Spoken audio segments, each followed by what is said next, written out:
Shabbat Shalom, Haverim, Shabbat Shalom a todos amigos, Baruch Hashem. Finalmente vamos dar início agora ao nosso shiur, a nossa aula aprofundada da Parashá dessa semana, uma Parashá de suma importância, de suma vitalidade e urgência para o tempo que chamamos hoje, que é a Parashá Reissará. Hoje, o Eterno reservou a nós, na nossa configuração da Kirlat Shemini Israel, quanto Netzarim, de Hakadosh Baruch Hu, um estudo maravilhoso, como de costume, porém, entretanto, com um aprofundamento jamais visto sobre a Parashá Reissará nesse novo ciclo de estudo aprofundado da Parashá. Já peço a você que compartilhe esse conteúdo com seus amigos, com seus familiares, que você reveja todo o material que nós temos apresentado já há 5 semanas, contando com esta de hoje. Nós estamos na quinta Parashá da Torá Sagrada. Baruch Hashem, vamos a ela então. Eu quero convidar vocês a abrirem juntamente conosco no Sefer Bereshit, o livro de Gênesis, mais conhecido assim em português como livro de Gênesis, capítulo 23, versículo 1 em diante. Gênesis, capítulo 23, versículo 1 em diante. O primeiro trecho, aliás, do texto de Bereshit, Gênesis, capítulo 23, versículo 1, é o seguinte, nos originais. Va'yihyu chayei Sarah 100 shana ve'arim ve'ezrim shana ve'sheva shenim shinei chayei Sarah. Sarah viveu 126 anos. Os anos da vida de Sarah foram todos igualmente bons. Sarah, ou Sarah em português, morreu em Kiryat Arba, também conhecida como Hebron em português, na terra de Canaã, na terra de Canaã. Esse é o primeiro trecho da Parashá de hoje. Nós vamos iniciar a Parashá de hoje, que é a Parashá Reissará, através do primeiro comentário do Humash, mas é importante que tenhamos em mente o subtítulo dessa Parashá de hoje, que é: todas as coisas atuam para o bem daqueles que amam Elohim. Isso está contido na Ugeret HaRav Shaul HaShaliach, na carta do Rav, do Rabino Shaul HaShaliach, mais conhecido como Paulo, para a comunidade dos prosélitos de Roma, capítulo 8, versículo 28. Vamos à introdução do Humash Gutnik para a Parashá de hoje. Nós estamos iniciando o nosso primeiro passo de compreensão da Parashá de hoje, através da introdução do Humash Gutnik, dessa edição da Torá, do Sefer Bereshit, o livro de Gênesis, no Humash Gutnik. Chayei Sarah quer dizer a vida de Sarah, a vida de Sarah. Um nome impróprio, ao que parece, para uma parashá que descreve os eventos que se seguiram ao falecimento de Sarah, do triste episódio, da grande perda que foi a morte da nossa matriarca Sarah. Como esse nome reflete o tema da Parashá, da porção da Torá de hoje? Nossos sábios ensinam que Sarah faleceu ao ouvir que seu filho quase tinha sido morto na Akedah, conforme o comentário de Rashi para o capítulo 23, versículo 2. Porque Sarah não pôde resistir à ideia da Akedah, ou seja, do episódio onde Abraham, vindo nosso pai Abraão, depositou sobre o altar o seu filho Yitzhak para ser sacrificado.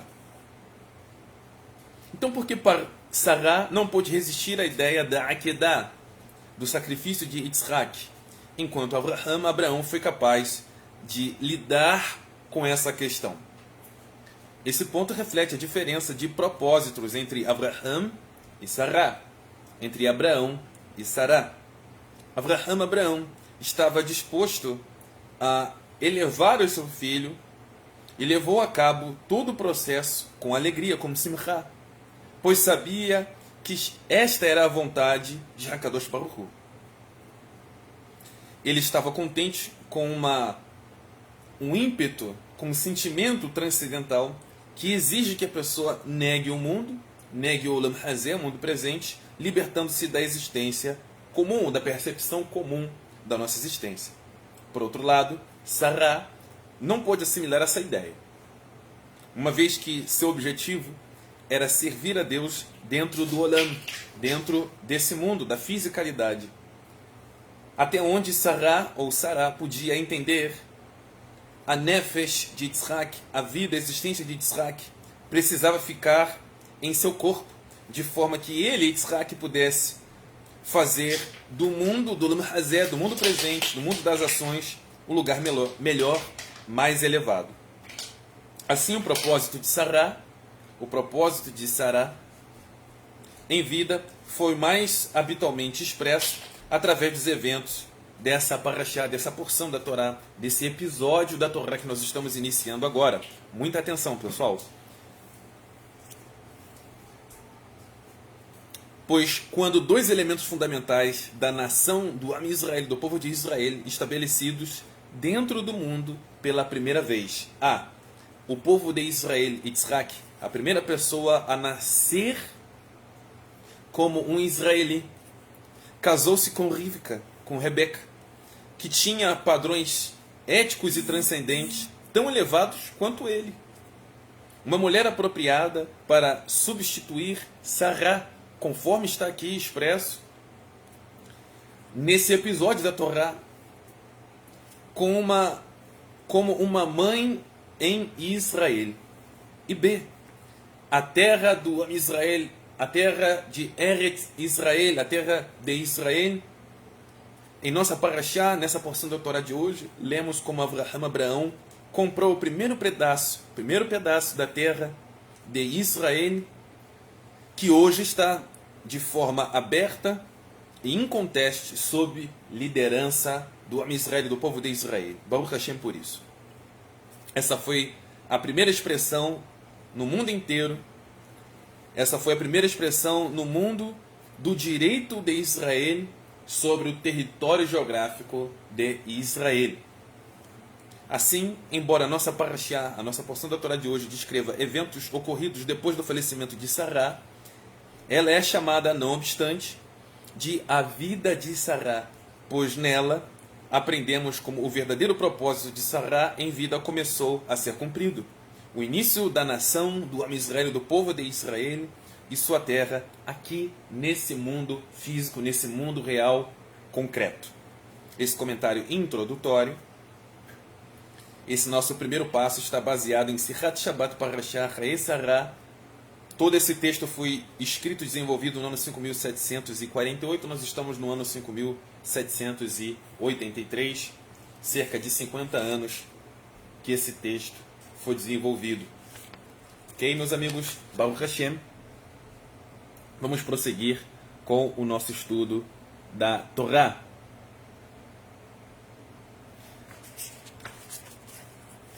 Vamos aos comentários da ala de Torat Menachem. Prestem bastante atenção. Sobre a perfeição de Sará. Como é que a Torá é definida? Como é que, aliás, Sara foi definida na Torá?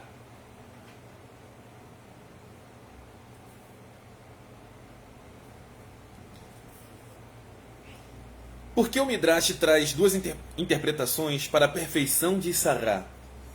Qual é exatamente a diferença entre elas? E por que Rashi, um dos maiores investigadores da Torá, favorece a primeira interpretação? A perfeição da vida inteira de Sará poderia ser entendida de dois modos diferentes. A perfeição em cada detalhe, isso é, a cada dia de sua vida foi perfeito.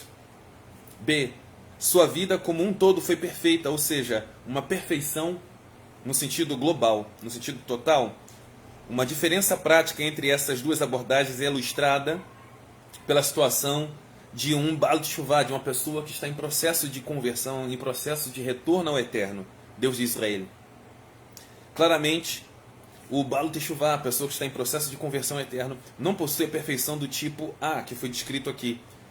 A perfeição da vida inteira de Sará poderia ser entendida de dois modos diferentes.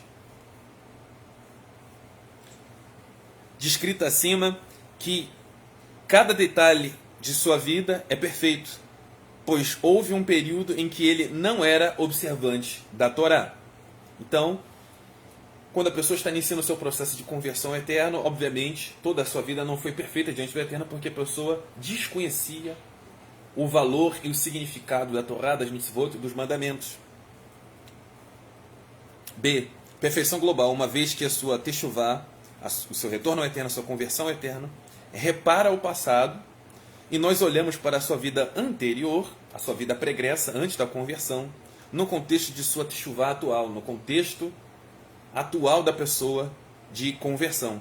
Assim, a perfeição do tipo A é maior do que a do tipo B, já que uma pessoa que possui a perfeição do tipo A, do primeiro tipo que foi mencionado aqui, tem literalmente dias perfeitos. A perfeição do tipo B, o Baal Teshuvah, a pessoa que está no processo de conversão, tem uma abordagem mais holística, uma abordagem maior, que abrange retroativamente o aspecto positivo dentro de dias imperfeitos. A vantagem da abordagem B. Não obstante, poderíamos argumentar que a abordagem do tipo B, que foi descrita aqui, possui vantagem singular, até mesmo para um tzadik, para uma pessoa justa. Um verdadeiro tzadik, uma verdadeira pessoa justa, íntegra, não tem um caráter estagnado, parado, cuja devoção e sabedoria permanecem ao longo de toda a sua vida. Ao contrário, o tzadik, a pessoa justa, a pessoa íntegra, está constantemente crescendo, prestem atenção, está constantemente crescendo, se desenvolvendo, de forma que, ao término de sua vida, ele ou ela supera extraordinariamente as realizações de sua mocidade, ou seja, na sua vida pregressa, antes da conversão ao Eterno. Na realidade, um tzadik, uma pessoa justa, verdadeiramente perfeito, cresce exponencialmente a cada dia. Então, o tzadik, quem é a pessoa justa, de fato, conforme o Tanakh sagrado, conforme está estabelecido na Torá, e não conforme o trem, não conforme a mentalidade das pessoas que estão afastadas da Torá, conforme a Torá estabeleceu. Um tzadik, uma pessoa justa, é aquela pessoa que se desenvolve mediante as atribulações internas e externas. Uma pessoa que está constantemente em processo de tikkun olam, num processo de retificação, tanto do seu passado, dos seus antepassados e do seu dia a dia. A pessoa que está sempre reparando e aprimorando os seus dons, as suas habilidades, suas aptidões, os seus traços de caráter, as suas midot, etc, etc. Continuando, pessoal. Para um tzadik, uma pessoa justa assim, a perfeição do tipo B, do tipo 2, a perfeição global, é superior, pois através de uma abordagem holística, de uma abordagem maior, nós percebemos o trabalho de sua vida inteira à luz da posição transcendente mais elevada que ele ou ela alcança em seus últimos dias. Nós olhamos assim para os primeiros feitos do tzadik e percebemos que, como esses eram apenas degraus para o ápice da perfeição alcançado ao final de sua vida. Em outras palavras, assim como reavaliamos a vida anterior de uma pessoa que está em processo de conversão, levando em conta seus dias presentes, da mesma forma, os últimos anos da perfeição transcendente, ou vulgarmente conhecido como espiritual em português, de um tzadik, de uma pessoa justa de fato, elevam os anos anteriores. Aquilo que a pessoa está provocando hoje na sua própria vida, praticando adequadamente, estudando adequadamente a Torá Sagrada, a lei divina, a instrução divina, qualificam e retificam o passado da pessoa. Então, repetindo, da mesma forma, os últimos anos de perfeição transcendente de um tzadik, de uma pessoa justa, de fato, eleva os anos anteriores de menor estatura espiritual ou transcendente. Obviamente, o tzadik, a pessoa justa, não peca, não comete um crime diante da Torá, como o Baal Teshuvah, como uma pessoa que está em processo de conversão. Mas o princípio de reajustar a nossa visão de seu passado comparativamente inferior ao seu progresso atual permanece o mesmo. Como cada um dos dois tipos de perfeição tem uma vantagem particular sobre o outro, até mesmo para um tzadik, uma pessoa justa, o Midrash julgou a literatura de parábolas, a literatura que explica os nuances, as profundidades da Torá, do Tanar sagrado, da Escritura sagrada, da Bíblia sagrada, através de parábolas, nos diz e julgou apropriado atribuir ambos os aspectos para Sará. Para Sará, primeiro nós lemos que, assim como os dias deles são perfeitos, também seus anos assim o são. Aos 20, aliás, ela, Sará, era bonita como aos 7, etc. Isso é, a perfeição de cada dia e de cada ano individualmente, do tipo A. Então, o Midrash, essa literatura que explica a Bíblia Sagrada através de parábolas, descreve o tipo B. Deus conhece os dias dos perfeitos. Isso se refere a Sará, quando a Escritura diz Deus conhece o dia dos perfeitos, dos sadiquim, dos justos. Isso se refere também a Sará, que era perfeita em suas ações. Rabi Yohanan disse, como um bezerro perfeito, ou seja, suas ações, como todo, eram perfeitos. Então, o Tanar Sagrado, os nossos sábios, conforme Hazal, os nossos sábios de abençoada memória, não se exauriram, não se limitaram a adjetivos positivos, obviamente, sobre a vida de Sará, sobre o significado de Sará. Nós poderíamos ficar aqui o dia inteiro tratando sobre as características positivas e tamanha elevação de Sará, ao ponto que o Midrash, essa mesma literatura de parábolas, nos diz, na edição do El Midrash Disse em português, em espanhol, aliás, diz que quando Sará veio a falecer, foi no episódio da Akedah, no episódio em que Abraham, vindo nosso pai Abraão, depositou sobre o altar, Yitzhak, seu filho Isaac, para ser sacrificado. E Baruch Hashem, o Eterno não aceitou o sacrifício humano, uma vez que a Torá cancelou, a Torá tornou ilegal, ilegítimo e espúrio toda a intenção, toda a ação, aliás, sacerdotal de sacrificar, toda a ação de celebração, toda a ação de culto de depositar um homem para ser sacrificado em meio a um culto, em meio a uma celebração, todo tipo de culto que oferece um ser humano para ser elevado ao Eterno é espúrio na Torá sagrada. Okay? Então a palavra, o conceito de sacrifício humano é espúrio no Tanar sagrado. E contra o Midrash, essa literatura de parábolas, que quando Yitzhak foi elevado ao altar para ser sacrificado, a intenção era justamente essa, de Abraham, nosso pai Abraão, que estava regozijante, inclusive, com essa ação, confiante em Hakadosh Baruch Hu, sobre tudo aquilo que o Eterno tinha prometido para ele. O Hassatan, o adversário, não é o Yetzer Hara, uma vez que o Yetzer Hara não pode se materializar sempre como uma mesma entidade, o mesmo sujeito, o mesmo ser.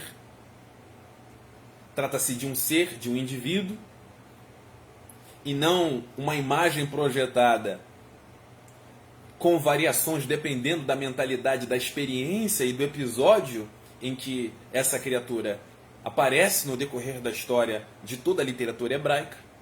Então segue-se que no Midrash, nessa literatura de parábolas, Sará acabou tendo a presença diante de si do Hassatan, do adversário. E o adversário perguntou, dentro de uma espécie de psicologia reversa, falou: Sará, onde está Yitzhak? E Sará disse: com Abraham. Sem querer desejar dar muita conversa e audiência para o Hassatan. E o adversário insistiu: você sabe onde está Yitzhak? Yitzhak está no Monte Moriá, com Abraham Avinu. Está a ponto de ser sacrificado. Então, nesse momento, Sará começou a disfarçar a sua aflição e seu espanto, e despachou de imediato a presença do adversário de Hassatan. Sará tentou conter a sua aflição, preocupada com a situação de seu filho. E nesse momento, de acordo com o Midrash, com essa literatura de parábolas, ela pediu ajuda a alguns gigantes, aliás, 3 gigantes que estavam numa determinada localidade, e ela pediu para que eles se erguessem e observassem aonde estavam Avraham Avinu, nosso pai Abraão e Yitzhak. E no momento que os gigantes se ergueram para observar onde estavam Yitzhak e Avraham, Isaac e Abraão,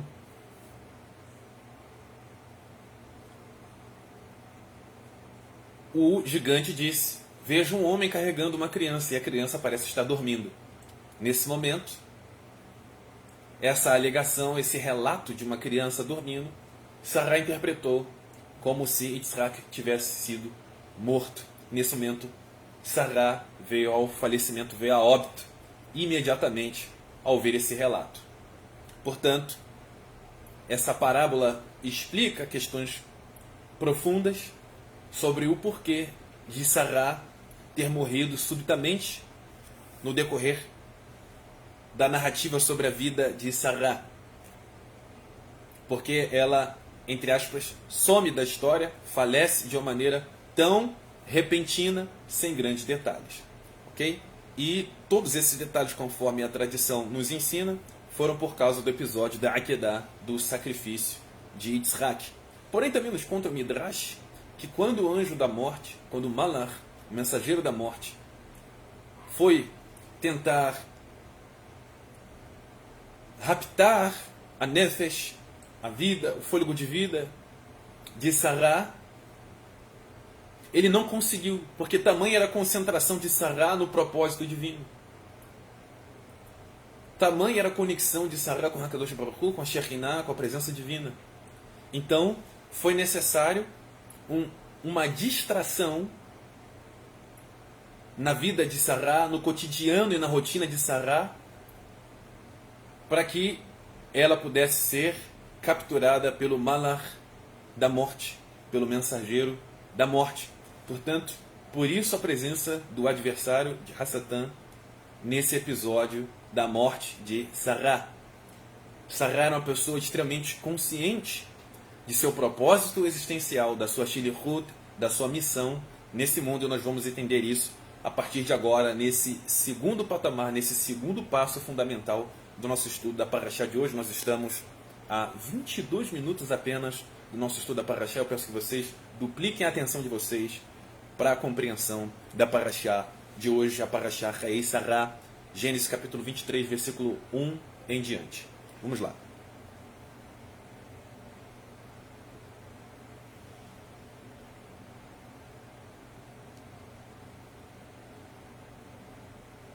Vamos também às faíscas da Hassidut,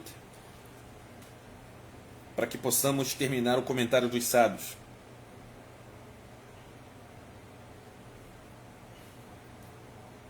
O Zohar nos ensina que Sará representa o corpo, enquanto Abraão, representa a Nefesh, traduzido vulgarmente como alma em português, conforme está comentado no Zohar, na literatura do Zohar, volume 1, 122b. Até mesmo depois da morte, a Nefesh, a vida, ainda permanece relacionada ao corpo. Assim, Avraham, a Nefesh, veio para elogiar Sará, o corpo, e chorar por ela, conforme o verso 2.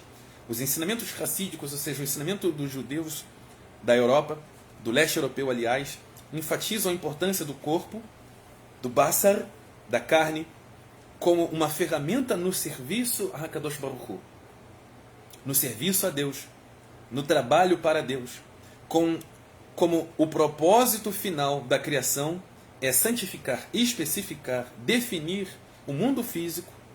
O corpo tem uma nítida vantagem sobre a Nefesh, pois é por meio dele, ou seja, do basar, da carne, que a vontade de Deus, a Ratzon, a vontade divina, se realiza. Assim Deus disse a Abraão, que representa a Nefesh: tudo que Sará, ou seja, o corpo, disser a ti, escuta a voz dela, como está no capítulo 21, versículo 12, em capítulos anteriores, indicando que há uma superioridade inerente, inseparável ao corpo, que está acima da nefesh, porque o corpo pode realizar, concretizar tudo aquilo que é transcendente, tudo aquilo que habita no mundo ou nos mundos transcendentes, nos mundos superiores. Embora a nefesh, o fôlego de vida, seja incomparavelmente mais refinada que o corpo, na época de Mashiach, do Mashiach Yeshua ben Yosef, do Mashiach ben David, não obstante, nos foi permitido que a superioridade do corpo se revelará de tal maneira que a nefesh, o fôlego de vida, os níveis de consciência serão animados, impulsionados pelo corpo. Então vai haver uma inversão. O corpo vai impulsionar a nefesh, uma vez que o corpo, os nossos corpos, no Olam Haba, no mundo vindouro, serão e estarão numa condição glorificada, serão aprimorados. Baruch Hashem. Para que possamos compreender de fato as informações da Parashá Chayei Sarah, essa porção da Torá de hoje, precisamos primeiro recapitular, nos recordar dos fundamentos e objetivos dessas cinco primeiras porções da Torá. Nos esclarecer sobre a Hod Elohi, a majestade divina, o propósito da criação, a Shilichut, a nossa missão existencial, dos Bnei Elohim, dos Bnei Or, dos filhos da luz, dos filhos de Deus, nesse mundo de Asiá, nesse mundo das ações, e o Olam Haba, o mundo vindouro. Antes de Abraão, todos os Mishartei Hael, os servos de Deus, estavam cientes de todas as bases fundamentais que norteiam nossa existência nesse Olam, nesse mundo, como comenta o Midrash, como comenta essa literatura que explica a Escritura Sagrada através de uma linguagem de parábolas, que antes de criar o universo, Hashem, o Eterno, concebeu 7 conceitos, como foi compartilhado aqui em aulas passadas. Que 7 conceitos são esses? Torá, a constituinte divina. A Teshuvá, o retorno ao Eterno, a conversão ao Eterno. O Gan Eden, o paraíso, o jardim do Éden, ou o Olam Haba, o mundo vindouro. O Gehinom, o mundo, a dimensão de sofrimento e penitências, mais conhecido como inferno em português. Quinto, o Kiseh HaKavod, o trono da majestade, trono de glória. O sexto, o Beit HaMikdash, o templo sagrado. E o sétimo, o nome do Mashiach, conforme está lá no Midrash, na edição do El Midrash Dice, em espanhol, sobre a Parashá Bereshit. Agora explicaremos de que maneira essas 7 criações, em particular, são vitais para a humanidade e que, portanto, deverão ser concebidas antes da criação. O mundo foi criado somente com o propósito de estudar a Torá e cumprir seus ditames. A posição ao qual faz referência nosso texto pertence ao Ran. Lá no comentário da literatura chamada Guimará, o comentário da Torá, desde seu ponto de vista, nesses 7 conceitos foram concebidos no pensamento de Hashem, no seu Eitzah, de que Hashem, antes da criação, porém, transformados em realidade numa época posterior. Por exemplo, o Gehinom foi criado no 2º dia da criação. O Gan Eden, o jardim dos prazeres, o paraíso, no 3º. A Teshuvá, retorno ao Eterno, a conversão ao Eterno, foi concebida para manter sua existência. O mundo sem Teshuvá, um mundo sem retorno ao Eterno, sem arrependimento, sem conversão, pereceria inevitavelmente aos olhos do juízo do Eterno. O Gan Eden, o jardim do Éden, o paraíso, foi concebido a fim de assegurar um benefício para os justos, para os tzadikim. O Gehinom, o local de sofrimento e penitência, mais conhecido como inferno em português, foi concebido a fim, ou seja, com o objetivo de dar castigo ao malvado. O que significa a palavra castigo? De casto. tornar a pessoa casta, ou seja, pura. Existe a palavra, né? Castidade, cinto de castidade. Castidade é a pureza. Então, o local de sofrimento e penitência tem por objetivo trazer um castigo, ou seja, trazer uma castidade, trazer uma pureza, um refinamento para nefesh, para os níveis de consciência de uma pessoa, Chas Shalom, que o Eterno nos livre, que irá habitar nesse local de sofrimento e penitência, através de sofrimentos, através de punições. Os níveis de consciência da pessoa são elevados através desses sofrimentos, nesse local específico, conhecido como Gehinom, traduzido em português como inferno. Esse é o objetivo do Gehinom. E o que se Hakavod, do trono de glória, foi concebido antes do universo, a fim de manifestar a Kavod, a glória de Hashem. O lugar onde morava a Shekhinah, a presença divina, permanentemente era o Beit HaMikdash. Portanto, o conceito de Beit HaMikdash, o templo sagrado, foi concebido como uma condição para a criação. O objetivo final da humanidade é chegar aos dias de Mashiach, os dias do Messias. Portanto, o nome do Mashiach devia ser formulado antes mesmo da iniciação, antes da criação, conforme está em Mishlei Provérbios capítulo 8. Essa referência também está no El Midrash disse em português, na edição do Midrash em espanhol, aliás. E como também comenta o Zohar Hakadosh, na página 106 até a página 108, que, em resumo, depois que o Eterno criou todas as coisas, todas essas dimensões, todos esses recintos da existência, o Eterno criou a humanidade, o ser humano, e dividiu em duas castas, em duas classes, os Bnei Or e os Bnei Rocher, ambas as classes com uma shlichut, uma missão. Os filhos da luz, uma nobre missão, uma missão elevada. E aos Bnei Rocher, os filhos das trevas, uma missão de trevas, uma missão desonrosa, ao contrário dos Bnei Or, dos filhos da luz. E, para ambas as classes, o Eterno esclareceu todo o seu propósito nos ambientes transcendentes. Ou seja, antes de cada nefesh, antes de cada pessoa, de cada indivíduo, tomar um corpo, se tornar carne nesse mundo físico, todas as classes possuem entendimento de tudo aquilo que elas vão realizar nesse mundo físico. E nesse momento que cada nefesh, que cada neshama, que cada existência obtém do Eterno informações daquilo que eles viverão nesse mundo físico,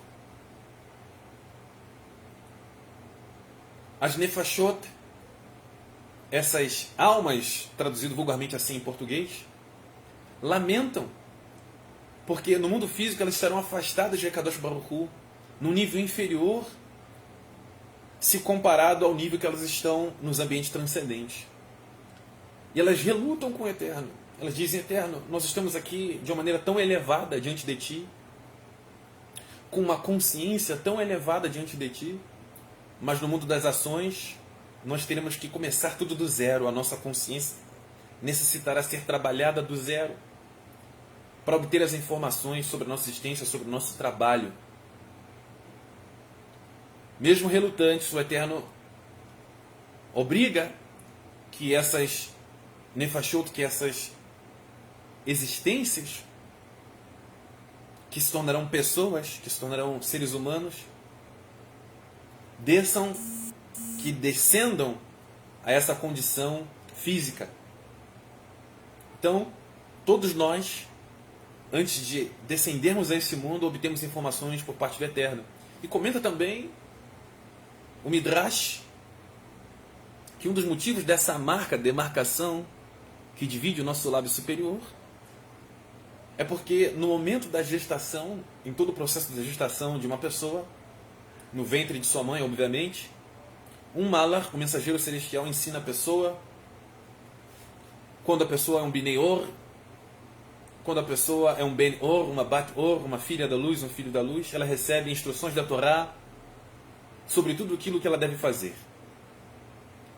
E quando a pessoa nasce, o Malach, esse mensageiro celestial, sela com o seu dedo, ou aquilo que aparentemente se assemelha a um dedo, o lábio superior da pessoa, e a pessoa esquece de tudo aquilo que aprendeu enquanto estava em processo de gestação. E quando a pessoa vem a ser concebida, no momento de dar à luz, a pessoa inicia do zero todo o seu processo de aprendizado da Torá, de se recordar todos os ensinamentos da Torá. Esse é o processo de um Beneur. Já os filhos das trevas são instruídos por um Malach de Rosher, um mensageiro das trevas, sobre tudo aquilo que ela realizará nesse mundo, as suas ações perversas. Chazve Shalom, Chazve Halilá, que o Eterno nos livre. Então, tanto o Zohar quanto o Midrash nos explicam sobre os fundamentos do propósito divino, sobre a majestade divina e o nosso papel nesse mundo.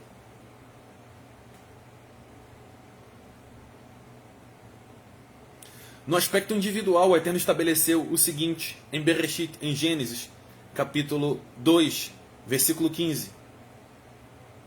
Hashem, Deus, o Eterno, tomou o homem, o ser humano, dentro desse aspecto individual, e o colocou no Gan Eden, no jardim do Éden, no jardim dos prazeres, no paraíso, para zelar por ele, zelar por esse mundo físico. Ou seja, trabalhar nesse mundo físico, cuidando desse mundo físico. E nele fazer, ou seja, ações, nele fazer suas plantações, ou seja, fazer prosperar esse mundo. No aspecto coletivo, ou seja, no aspecto do Am Israel, no aspecto específico do povo de Israel, o Eterno estabeleceu o seguinte, Gênesis capítulo 15, vamos rapidamente ler Bereshit, Gênesis capítulo 15. Nesse final da segunda etapa do nosso estudo da Parashá de hoje. Gênesis capítulo 15. Todo o capítulo.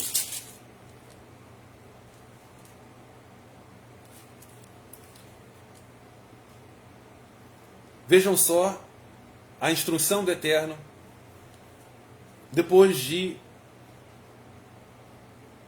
revelar-se a Abraham. O Eterno explicou, esclareceu todo o propósito para Abraham vir no nosso patriarca. Algum tempo depois, a palavra de Adonai veio a Abraham, ainda era Abrão, em uma visão, em uma halom. Não tema, Abraham, não tema, Abrão. Sou seu protetor. Seu benefício será muito grande. Abraham respondeu, Adonai, Deus,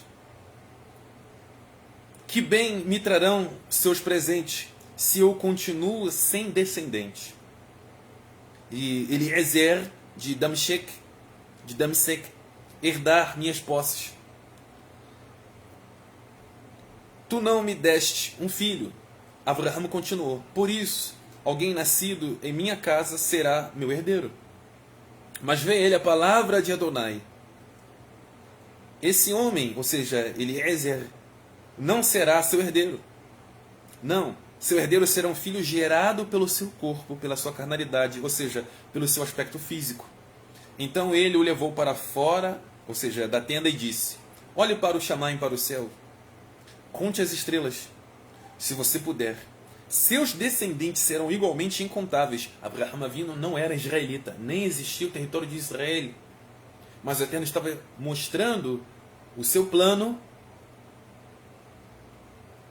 o seu planejamento para Abraham, o nosso primeiro israelita, nosso primeiro israelita, mesmo não sendo do território de Israel. Mesmo Abraham não sendo ele parte de tribo alguma do nosso povo. Então, continua o texto da Torá, olhe para o céu e conte as estrelas, se você puder. Seus descendentes serão igualmente incontáveis. Ele acreditou em Adonai, ele se apoiou em Adonai. E isso lhe foi acreditado como justiça, como tzedek. A Torá Sagrada, o Tanar Sagrado, não existe o conceito de mérito. não existe nem a palavra mérito, quanto mais a ideia de mérito. Todas as nossas ações, todas as mitzvot são as nossas obrigações. E todo benefício que adquirimos através dela é a nossa ação por consequência da nossa obrigação. E vocês irão adquirir vida através dessa Torá. É a nossa obrigação o cumprimento da Torá. Não é um bônus. É a nossa obrigação. Por isso mitzvah, mandamento, ordem. Então, porque Abraham confiou no Eterno, isso lhe foi imputado como justiça, como tzedek. Então Abraham não é um mérito. Abraham é um homem de emuná, é um homem de confiança no Eterno. Ele é um tzadik, porque ele desafiou a descrença, desafiou a desconfiança, mesmo tendo mais de 90 anos, mesmo sendo um homem idoso.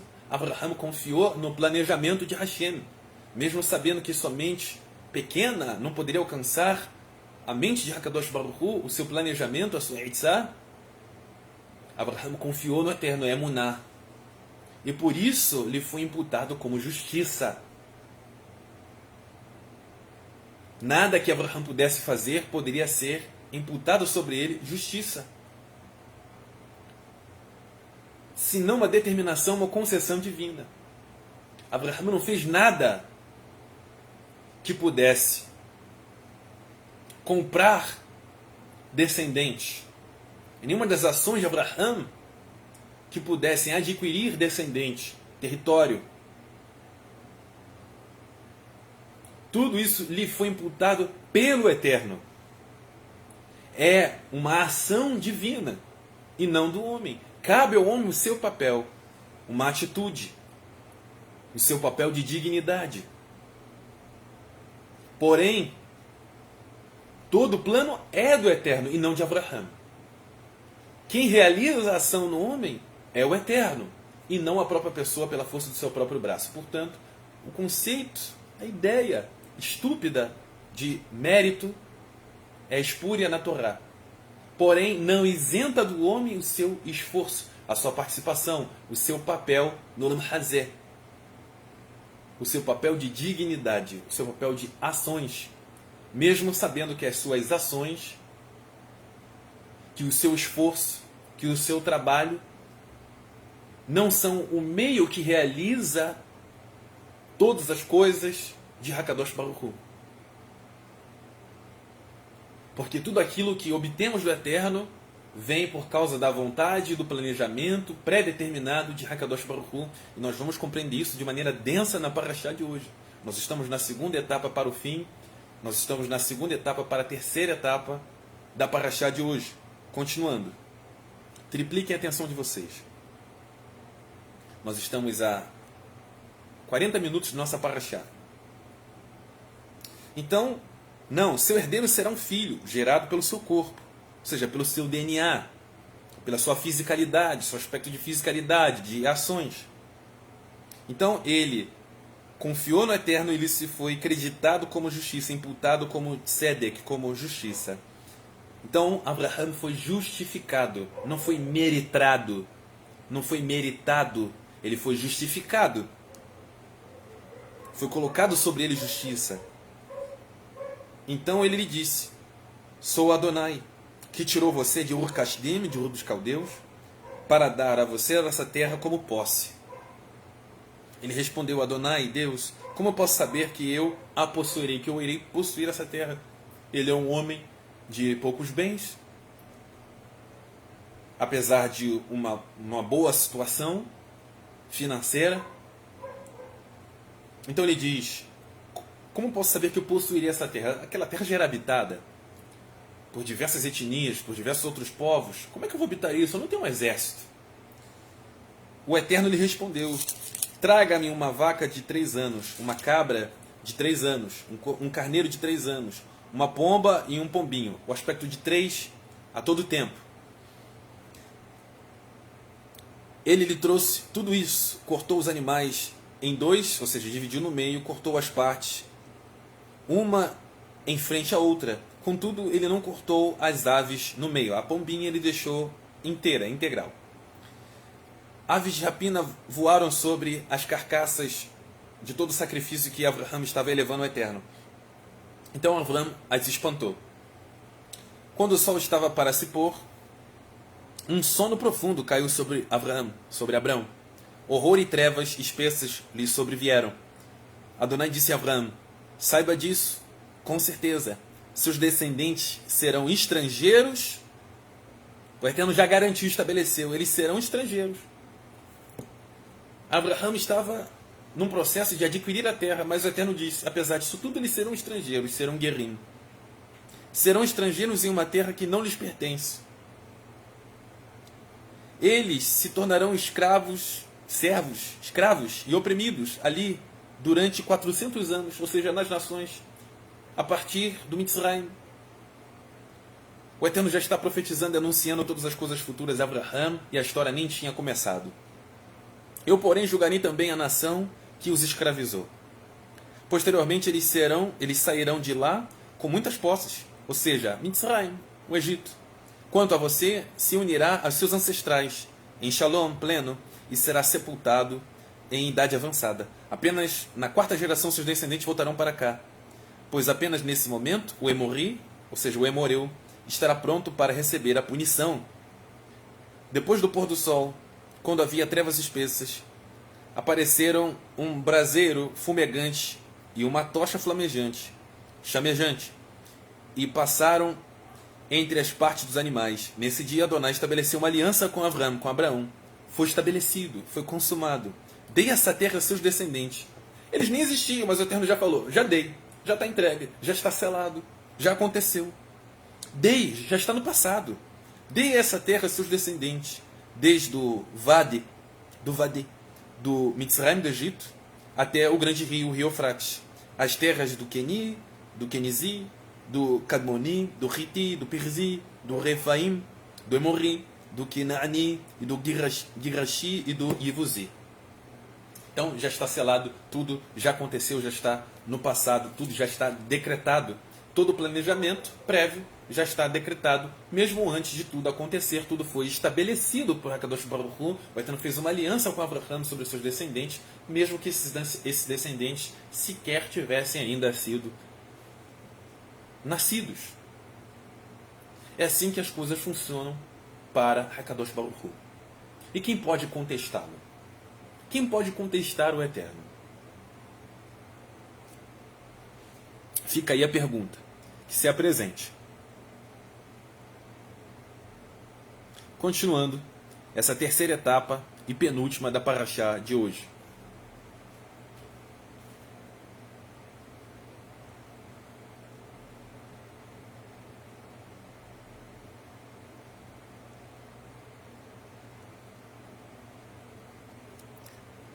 Vamos a Gênesis capítulo 48, versículo 15 ao 21. Gênesis 48, versículo 15 ao 21.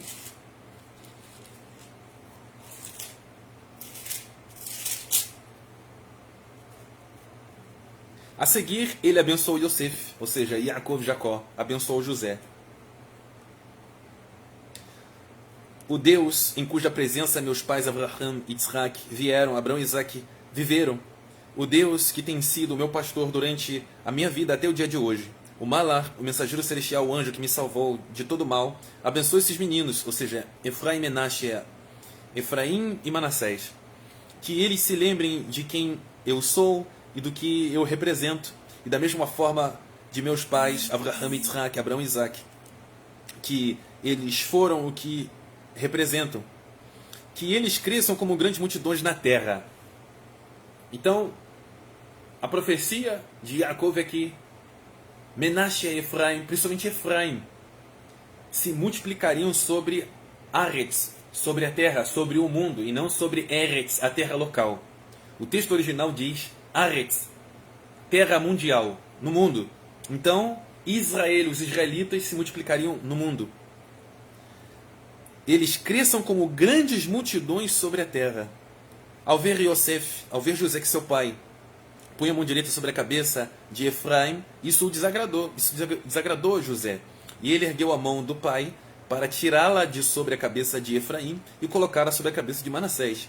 José, Yosef, disse ao pai: Não faça assim, meu pai, pois esse é o primogênito. Põe a sua mão direita sobre a cabeça dele. No entanto, seu pai recusou-se e disse: Sei disso, meu filho, eu sei. Ele também se tornará um povo e será grande. Um povo e será grande. Esse é Menashe.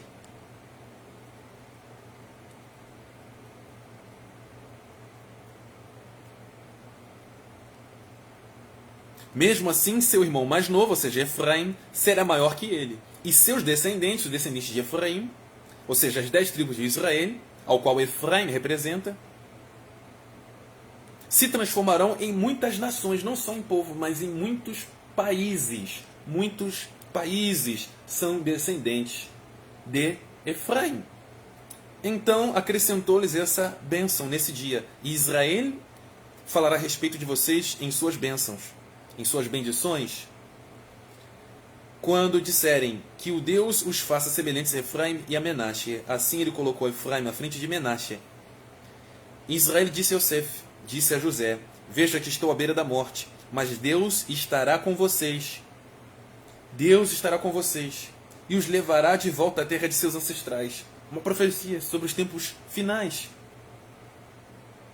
Além disso, dou a você a Shichem, a terra de Shichem, talho, beira parte da cidade de Shichem, de Siquém, a mais que teus irmãos. E eu o capturarei do Emorri com minha espada e arco. Então, o Eterno separou para os descendentes de Yosef, Menashe e principalmente Efraim mais territórios, mais possessão no Aretz, no mundo, do que para as outras tribos. E quais são essas outras tribos que se restaram nessa listagem? Obviamente, se nós estamos falando de Israel, ao qual Efraim representa as 10 tribos, sobram 2, uma vez que são 12. Então, nas nações, as 10 tribos, elas têm uma maior porção da promessa divina do que as demais tribos, conforme está estabelecido na Torá. Então, esse é o planejamento para o nosso povo. Esse é o plano divino, essa conjuntura coletiva da Kehilá. Esse é o aspecto coletivo do Am Israel. Essa é a situação do Am Israel. Essa é a situação, a nossa situação, quanto Am Israel, quanto povo de Israel. Cessando assim definitivamente toda a questão e toda a insegurança quando pessoas forem avaliar o que significa ser um israelita. Como a pessoa pode se tornar israelita? Linearmente nós estamos compreendendo, paraxá após paraxá, linha após linha, texto após texto. Esse é o planejamento divino. Essa é o planejamento do Eterno. Continuando, o final desse terceiro aspecto e penúltimo da paraxá de hoje, entrando na quarta etapa da nossa paraxá de hoje. Comenta o Rav Shlomo Hashaliach o seguinte: e aos que predestinou, o Geret Haromim, carta aos Romanos, versículo 30 em diante, capítulo 8. E aos que predestinou, anteriormente destinou, a estes predestinados também chamou, Kiriá, conclamados, chamados. E aos que chamou, temos a adição: e estes igualmente justificou, como Abraham Avinu. Então todos nós estamos na mesma conjuntura de planejamento de nosso pai Abraão. Percebam a linearidade, a continuidade. E a estes igualmente justificou. E igualmente também, da mesma maneira, da mesma forma, do mesmo jeito, que com Abraham Avinu, igualmente justificou. E aos que justificou, imputou como justiça, ou seja, os transformou, os qualificou como tzadikim, justos, a esses também glorificou. Já aconteceu, já está no passado.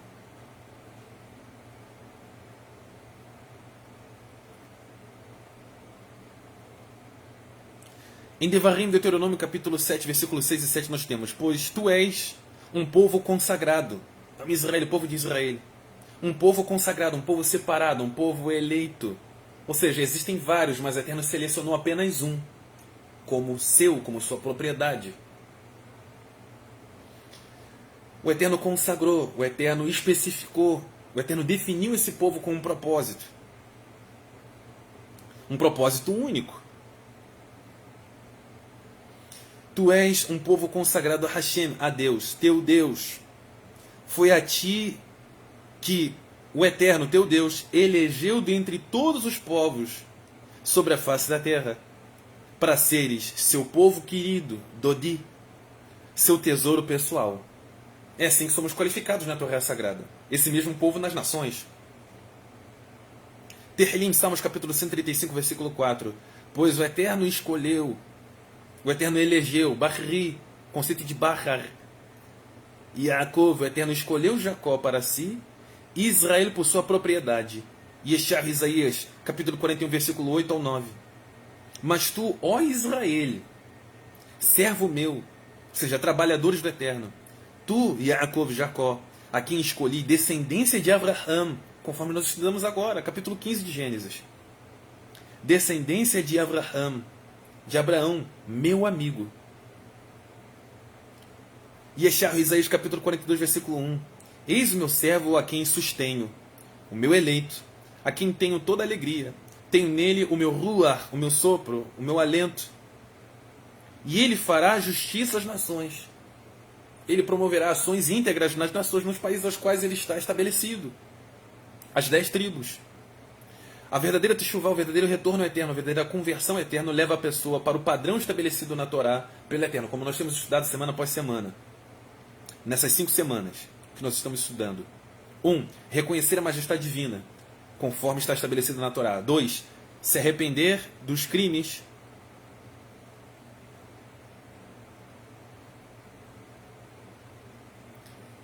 da avodazará, da idolatria. 3. Se unir aos Kaverim, se unir ao povo de Israel, trabalhar em função do Malchut Elohim, do reino de Deus, conforme nós temos estudado, através de uma vida com a Kehilá, com a comunidade, com a sinagoga. Como Avraham e Sará em todo o tempo esteve ciente de sua shlichut, de sua missão nesse mundo, a ponto de tamanha elevação que se esforçou para alertar seu esposo quanto à presença desagradável de Hagar e Ismael e garantir a integridade da promessa de Yitzhak. Todas as atitudes de Sará foram em virtude de todo o nível elevado de consciência que ela obteve da parte de Kadosh Baruch Hu, da parte do Eterno, ainda que o próprio Abraão tivesse estranhado algumas atitudes de sua esposa Sará. E com isso a Torá nos instrui a vitalidade de uma pessoa em processo de retorno, de conversão ao Eterno, investir todos os seus esforços no estudo da Torá para que compreenda seu propósito na qualidade de Bnei Or, de Bnei Elohim, de filho de Deus, de filho da luz. Como assim? Por justamente Sará estar consciente do seu propósito nesse mundo, daquilo que ela deveria fazer, da razão pela qual ela existia, assim como seu marido, seu esposo também, estava na mesma situação, na mesma conjuntura, na mesma vibe, como nós dizemos aqui, na atualidade, na modernidade. Eles eram parceiros. A perda de Sará foi muito grande, não só para Abraão, como também para todo o nosso povo do Am Israel. Porque Sará estava muito apegada ao propósito divino. Mais do que adquirir bens, mais do que multiplicar descendentes, mais do que garantir a posteridade, tudo que Sará fez é porque estava focada no propósito do Lam Rabá, do mundo vindouro, do Am Israel, do povo de Israel, do porvir. Quando a dimensão de Shabbat Hagadol, quando a dimensão, a estrutura existencial do Lam Rabá, do mundo vindouro, se estabelecer nesse mundo, Sará estava muito apegada a esse propósito. Tudo que ela fez porque estava consciente desse propósito. E isso é uma lição fundamental para nós. Quantas pessoas perecem na atualidade, pessoas estão em depressão, em tristeza, em desespero, em agonia, em angústia. desesperadas, estão desnorteadas, sem o norte.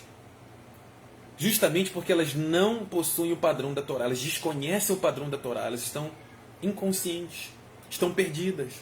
Elas não conhecem aquilo que leem. Quando elas leem, não sabem interpretar as Sagradas Escrituras. Estão fora do propósito. Estão no meio da batalha, mas não sabem a função da batalha, para onde vai a batalha, o que elas devem fazer. Estão desesperadas. Elas estão sem perspectiva, sem esperança. Elas não sabem o que fazem. E sabe o que acontece? Muitas delas acabam misturando as suas pretensões matrimoniais, a sua visão sobre matrimônio, sobre relacionamentos, sobre profissão, de maneira isolada, distante da Torá. E por isso elas estão confusas. Elas compreendem que a existência delas só existe em função da profissão e das suas relações humanas, de seus prazeres aqui nessa terra. E elas estão sem perspectiva por causa dessa mente idólatra que elas desenvolveram. Essa mente à margem da Torá, à margem da constituinte divina. Se elas soubessem que existe a constituinte divina, se elas reconhecessem a constituinte divina, ora, é uma constituição, é o texto, é a literatura pétrea de um povo. Se elas soubessem que o Eterno não é Deus de uma religião, mas sim Deus de um povo, e povo esse estabelecido na sua constituição, elas não estariam perdidas, não estariam sem perspectivas. Elas não estariam caminhando de maneira autônoma, com as suas próprias vontades, com o seu próprio pensamento, com as suas próprias opiniões, conforme o seu eu, conforme o seu ego. Essa é a situação desesperadora dessas pessoas. E a Parashá Haissará mostra a diferença entre os Benei Rocher e os Benei Or, os filhos da luz e os filhos das trevas. Entre Abraham, que é um Ben Or, entre Abraham e Sará, que são Benei Or, filhos da luz, e os Benei Hitim, os filhos do Het, os filhos do erro, os filhos que erraram alvo, da palavra Het, que dá origem à palavra Hatá, que dá origem à palavra Hatat, que são justamente o povo que estão aqui nesse episódio da Torá, que negociaram o cemitério de Marpelá, aonde foi enterrada Sará, onde foi enterrada Sará, inclusive Abraham Avinu, nosso pai Abraão. Tudo aquilo que Sará e Abraham investiram preocupados com o porvir, com o seu tesouro no mundo vindouro. E não somente nas coisas desse mundo, não somente nas coisas materiais, nos prazeres transitórios. E aqui nessa parashá, no momento de negociação, entre aspas, entre Abraham, nosso pai Abraão, e os filhos do Het, os Hitim,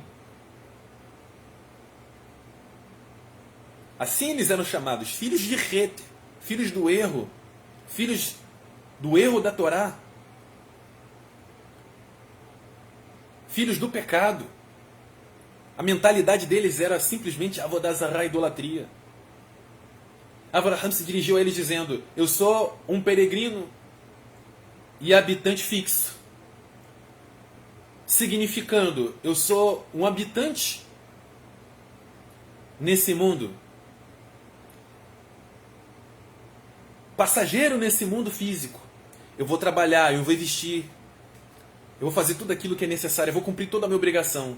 Porém, por causa do objetivo maior, servir a Hakadosh Baruch Hu, por causa do Malchut Elohim, por causa do reino de Deus, todo o meu trabalho, toda a minha satisfação, todas as minhas ações são em função, em objetivo do Malchut Elohim, do reino de Deus. Como comenta o Tzadik Mashiach Yeshua Ben Yosef, do que adianta investir nesse mundo e perder a sua nefesh, os seus níveis de consciência, o seu ruach, o seu alento, a sua vida? Do que adianta trabalhar cegamente, sem propósito, sem perspectiva, enganado com as coisas desse mundo, Porque a pessoa está sem propósito, o propósito real. Os Bnei Het, os Hitim, os filhos do erro, os filhos do pecado, trabalham simplesmente para as coisas materiais. O trabalho pelo trabalho, o benefício material pelo benefício material, o prazer material pelo prazer material. Eles não enxergam como Sará. Eles não são obstinados como Sará e Abraham. Da mesma maneira, aconteceu com Eliezer. Quando a pessoa está ciente do propósito divino, tudo aquilo que ela faz, tudo aquilo que ela fala, está conectado com o Malchut Elohim, com o reino de Deus. Ao ponto que a Torá nos diz que quando Eliezer declarou ao Eterno, quando Eliezer propôs ao Eterno uma situação, um cenário, para poder identificar quem seria a esposa de Yitzhak, ele disse: Eterno, quando surgir uma moça com um cântaro e ela servir aos meus homens, servir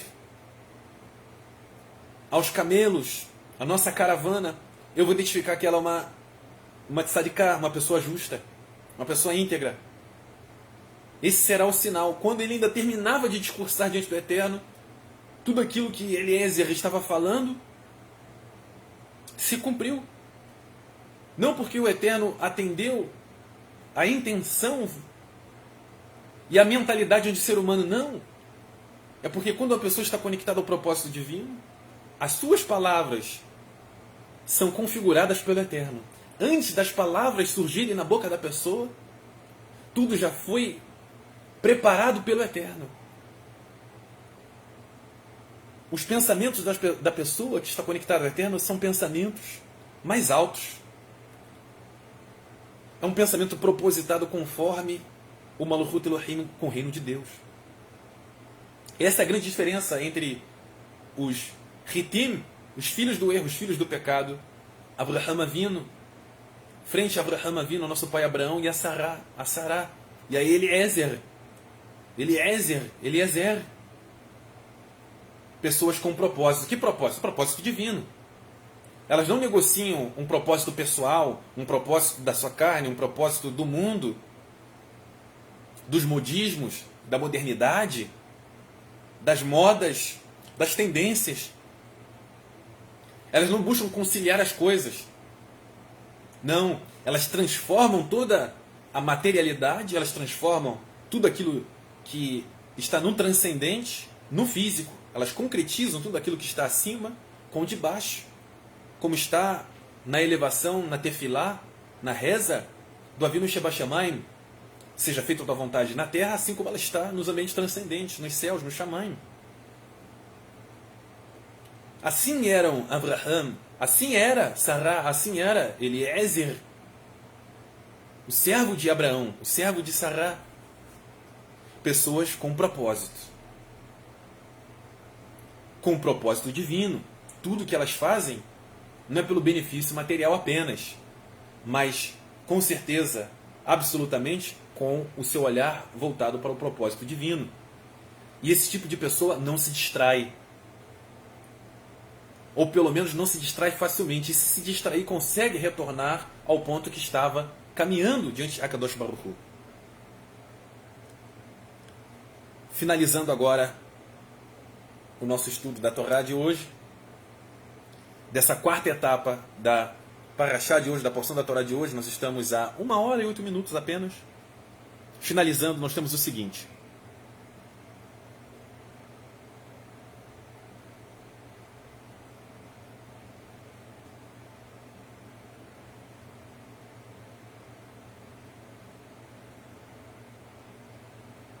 os nossos sábios nos dizem: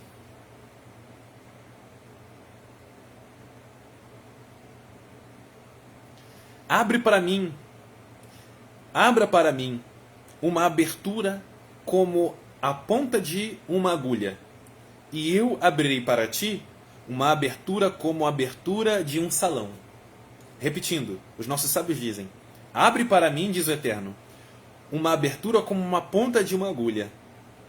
E o Eterno diz: e eu abrirei para ti uma abertura como a abertura de um salão.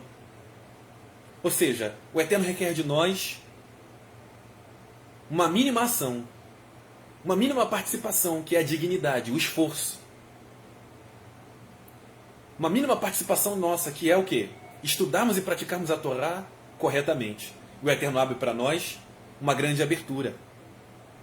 Isso nos leva também à grande lição que nós aprendemos agora com Abraham, Sará e Eliezer.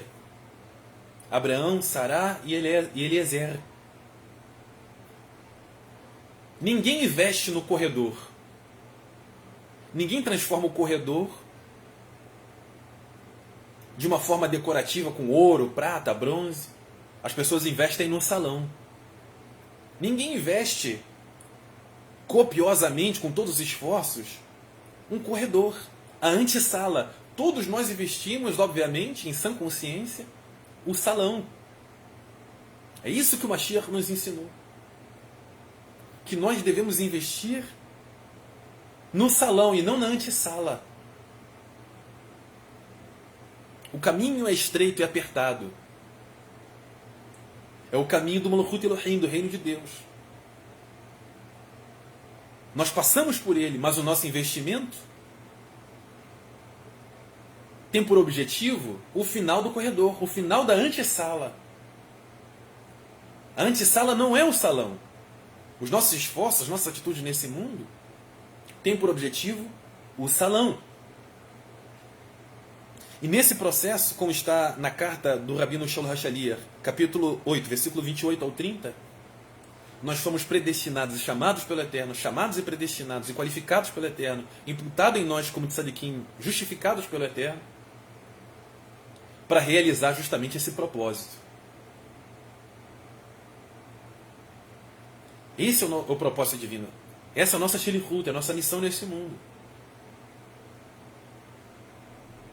O Eterno nos garantiu que todas as coisas, kol hadvarim, todas as coisas, cooperam, yardav, elas estão unidas, elas trabalham. O kol hamaasim, todas as ações, yardav, elas estão unidas, elas trabalham para o benefício daqueles que amam o Eterno. E a Torá diz, aqueles que amam o Eterno. Quem são aqueles que amam o Eterno? O Eterno chama aqueles que o amam, aqueles que obedecem seus mandamentos, que obedecem suas mitzvot. Esses são chamados de filhos. Todas as vezes que a Torá chama filhos, chama de filhos aqueles que obedecem seus mandamentos. Todas as vezes que o Eterno chama aqueles que ama, aqueles que ele repreende, aqueles que ele corrige, aqueles que obedecem suas mitzvot. Por mais que vez ou outra errem, falhem, venham a falhar no caminho, elas estão no caminho. Ainda que elas possam se afastar do caminho, elas voltam, elas retornam para o caminho, através de teshuvah, de retorno ao Eterno. Essas pessoas, o Eterno chama de filhos, são os Binei Elohim, os filhos de Deus, aqueles que obedecem ao Eterno. Está na escritura Netzarim, nos textos nazarenos, na carta de Yohanan, do Rav Yohanan, do Rabino João. Todo aquele que diz que conhece, que ama ao Eterno, ou seja, tem relação com o Eterno, amor ao Eterno, mas não obedece seus mandamentos, é mentiroso, a verdade não está nele. Não importa o quanto eloquente você possa ser nas suas palavras, que você no WhatsApp, nas redes sociais, nos aplicativos, fale bonito, fica discutindo com diversos grupos, com diversas pessoas, demonstrando conhecimento, ou pseudo-conhecimento, geralmente é pseudo-conhecimento. Mas não vive, não estuda a Torá adequadamente, pensa sobre a Torá conforme seu pensamento, suas próprias vontades. Tenta avaliar a Torá conforme seus pensamentos, conforme a história, conforme determinadas disciplinas, com filosofias, conforme o entendimento humano, conforme suas próprias opiniões, não conforme a Torá estabeleceu. E aí fica de blá blá blá, para lá e para cá, e não conforme a Torá. Não pratica a Torá conforme a Torá estabeleceu, conforme o Eterno estabeleceu. É mentiroso, a verdade não está nele. Assim está estabelecido. Os que amam a Torá são aqueles que amam o Eterno. Os filhos de Deus são aqueles que obedecem aos mandamentos. Uma coisa não vive sem a outra, uma coisa não isenta a outra. Que o Eterno abençoe a vida de todos, que o Eterno nos abençoe a todos, que o Eterno nos una a todos ao seu propósito, que o Eterno realize em nós todo o seu planejamento, toda a sua eitzah, todo o seu plano. e que não passe de nós o seu Ruach HaKodesh. Que o Eterno realize em nós a sua ratzon, o seu querer. Beshem Yeshua Mashiach Ben Yosef. Amém ve amém. E aí, pessoal. Shalom, shalom.